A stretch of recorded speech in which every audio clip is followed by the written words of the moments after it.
Alright, so this morning we had the Honkai Star Rail version 3.4 live stream, and we got the kit info not just for Phainon, but we also got the kit info for the two Fate collab characters, Saber and Archer. So today, I want to go over all the info that they gave us on them for the live stream, just to get my overall thoughts and see how much value I think they're going to have for your account. And remember that with all these live stream videos, they don't give the full details of the kit with stuff like traces and eidolons, so this is only going to be what they covered here. I'm going to cover the full kits once we get those in the near future. So for now, let's start out here with Phainon. Now, Phainon is a physical destruction character, and he probably has the best animations of the game. I just got to be flat out and say it. So starting out with his skill here, because his basic attack wasn't really talked about, it's going to deal blast damage, and he's going to gain 2 core flames. And core flames are going to be important because once you have 12 of them, you're going to be able to activate his ultimate, which is a core part of his gameplay. But before we get to the ultimate, let's talk about his talent as well. So with his talent, he's going to be able to gain 1 core flame anytime he is the target of an ally or an enemy's ability. So anytime he's attacked, anytime an ally buffs him, he'll gain an extra core flame as well. And when he's targeted by allies, he's also going to get a damage buff as well. So that'll also be very helpful for him to deal more damage. So now to move into the ultimate. This ultimate is very powerful because it's going to not only transform him into a completely different state, but he's also going to create a territory. Now territories, you can only have one of them at a time. So I doubt people were probably going to try this anyway, but if anyone was thinking, can I use Phainon with Casterus? It's going to be a little rough because they both do territories. So when you have Phainon's territory up with the transformation, all of your allies are going to become departed, which is the same mechanic that Mose uses, where they're still on the team, but they're not on the field and they cannot take action actively. So it really just becomes Phainon versus the world when you use this. And this doesn't lead into another turn when you're in this state, so any buffs you had prior to transforming are still going to be active, which is also really good, just so you can have the maximum amount of damage possible with Phainon here. So then, when you transform, he does have 3 main abilities. The first one, which I believe is an enhanced basic attack, he's going to do a blast attack, and he's going to gain 2 Scourge, which is a unique stack he's going to have during the transformation. Then his first enhanced skill, which is the Calamity skill, is a counter ability. So he's going to enter the Soul Scorch state, which is going to force all enemies to take action.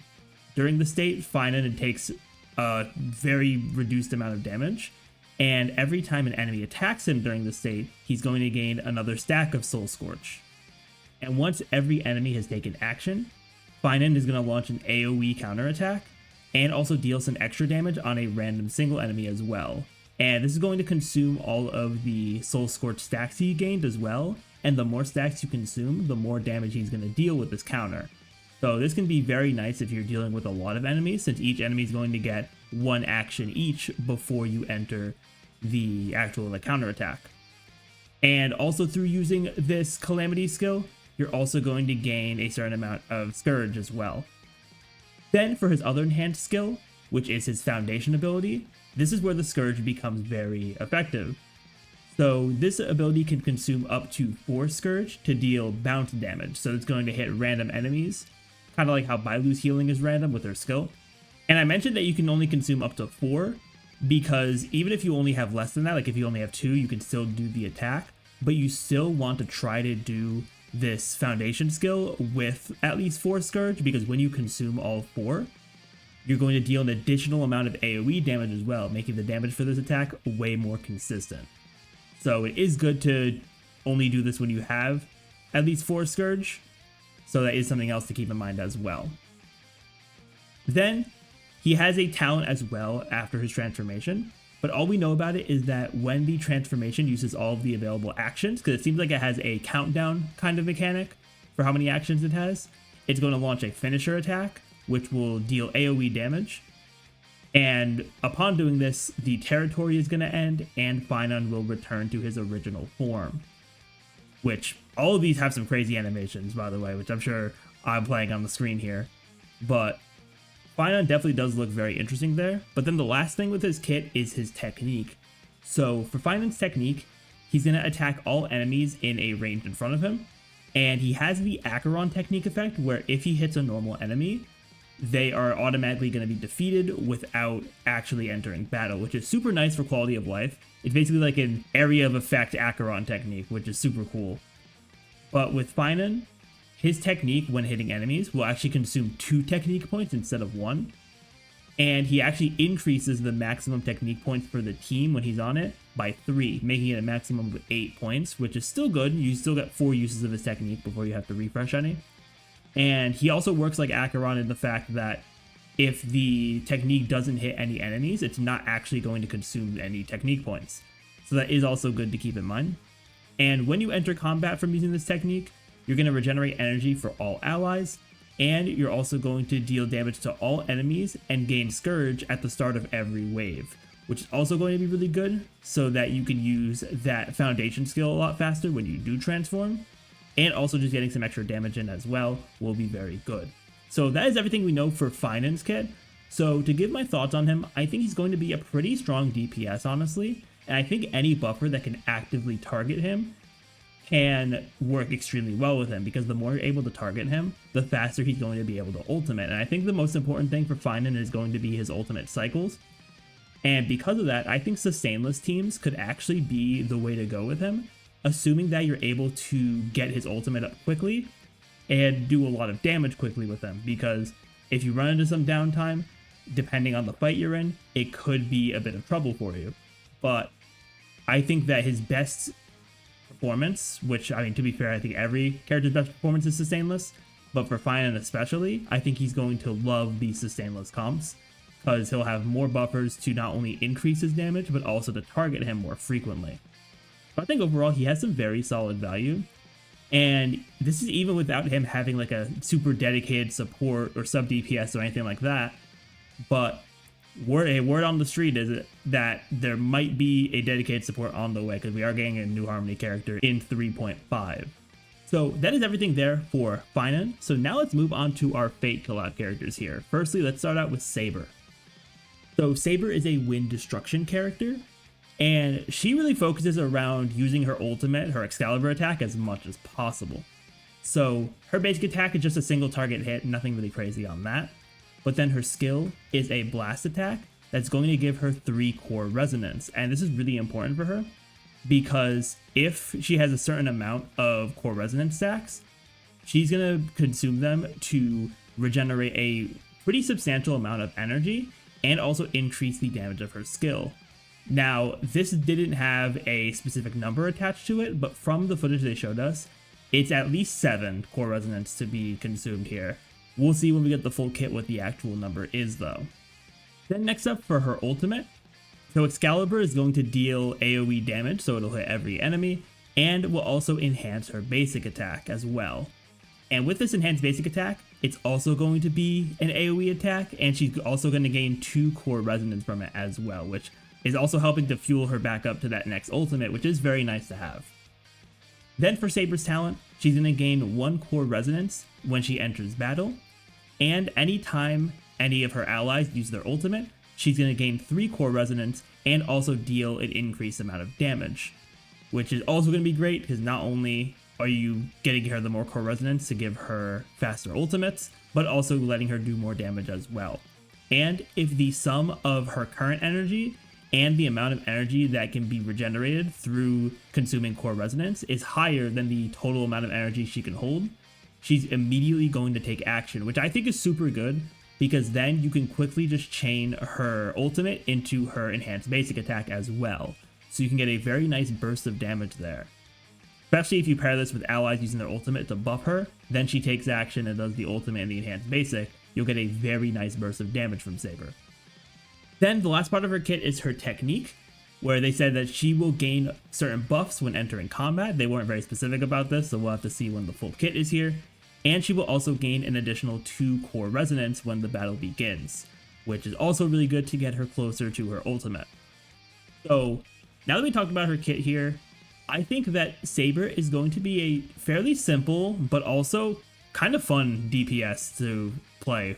And I definitely think that a lot of players are going to enjoy using Saber, especially since pretty much all you do with her is spam Excalibur, which is awesome and very true to the character, I feel like. Well, maybe not true to the character, but it's very iconic, because it is her most iconic thing for the Fate series here. And her gameplay really just focuses around the energy regeneration and also getting core resonance to get even more energy.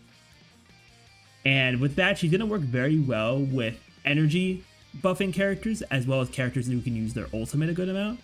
So characters like Huohuo, Sunday, Robin, and even Ting Yun if you're a free-to-play player or a newer player with not as many characters available. That is also going to be very good for Saber here. So I think overall she has solid value, and thankfully, because the Fate banners are going to be up for a long time, they don't have a current end date.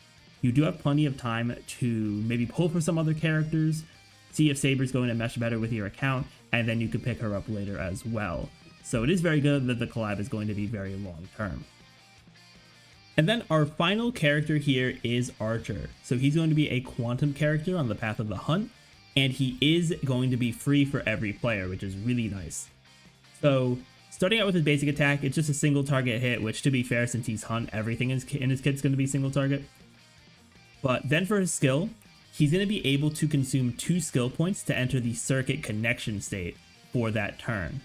And this state is very unique, honestly, because the attack will do a single target hit, but after using the skill, his turn won't automatically end.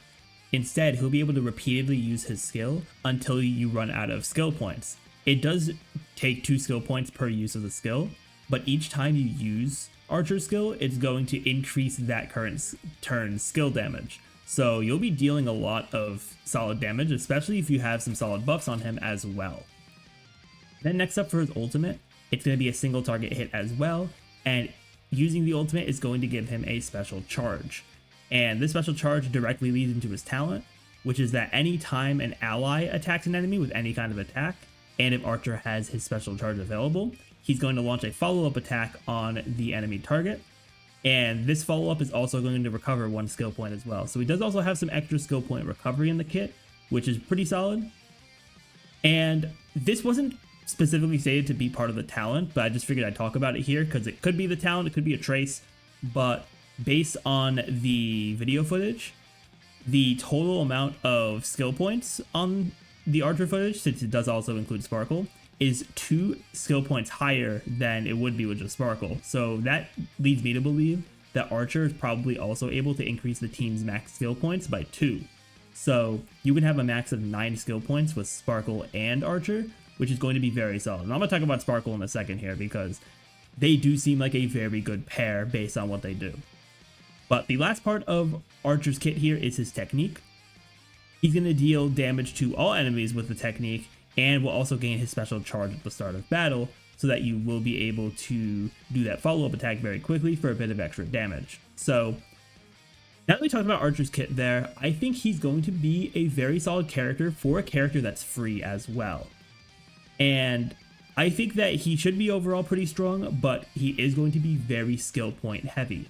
You're going to want to run characters with him that don't use skill points as frequently, because then you're not going to have as many skill points to use on his skill to get it to deal as much damage as possible. And I think in addition to Sparkle, if you have other supports that don't use skill points, like a character like Tribby, for example, could be very good there to make him deal even more damage. Archer could be a very powerful character. And I think that because Archer is going to be free, plus they're also giving us a notable amount of the materials to level him up and ascend him, I think he's definitely worth building. And also, if you're able to do 200 pulls on either the limited character banners or on the collab banners during 3.4, you're going to be able to claim his light cone for free as well, which is a pretty solid upgrade if you have the pulls. And plus, we do have some pretty high value reruns for the first half of 3.4, so there is a lot of value to use pulls right now if you do have them. So that really is everything that I talked about for the live stream there. Definitely a lot of cool info for these characters, and I'm excited to see them in action even more. But that is going to be it for me. Thank you all so much for watching. If you enjoyed and want to see more content from me, be sure to hit that subscribe button. But with that, everyone, I will see you all next time.